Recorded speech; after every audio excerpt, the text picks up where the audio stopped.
Ne vous fiez pas à l'aspect vétuste de ce conteneur. Il renferme en réalité un trésor littéraire. Une librairie vieille de seulement 3 semaines que Luc Pinto-Barreto a décidé d'ouvrir sur un emplacement de choix, le parvis de la gare de Saint-Denis. 90 000 personnes y passent chaque jour. L'idée c'était d'être dans l'espace public, comme un peu les food trucks et tout, mais pour vendre des livres au lieu de vendre de la nourriture.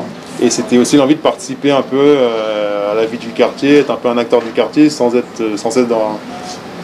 dans la plainte de tout ce qui pouvait se passer de moins bon, on va dire. L'objectif de Luc est simple, travailler pour ceux qui n'osent pas franchir la porte des bibliothèques ou des boutiques. Sur les étagères, ce libraire autodidacte propose des essais féministes ou sur les inégalités raciales, des bandes dessinées, des livres politiques, bref, des ouvrages pour aider à réfléchir. Il y a besoin d'un endroit comme ça, évidemment, qui a l'air d'être un bel endroit. Puis j'adore le principe d'une caravane face à la gare. Pour moi, c'est une très bonne idée. Ça amène des choses qu'on n'a pas l'habitude de voir ici. Ça va toucher des personnes qui n'ont pas l'habitude de lire ou d'aller dans les librairies, forcément, pour chercher des livres, quoi. Derrière cette belle initiative se cache pourtant un triste constat.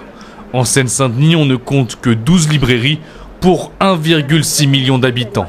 Le département est le moins bien pourvu de France. C'est vrai que cette librairie, on va dire, pas mobile, parce qu'elle n'est pas mobile, mais en tout cas, dans son format très créatif, on était évidemment ravis de la voir s'installer sur le territoire, à la fois de la Seine-Saint-Denis et de Saint-Denis, parce qu'on en manque vraiment sur le territoire, et j'espère que ça donnera peut-être d'autres idées. Luc, lui, voit plus loin. Il va bientôt mettre en place des événements littéraires pour être plus qu'une librairie, un lieu de vie.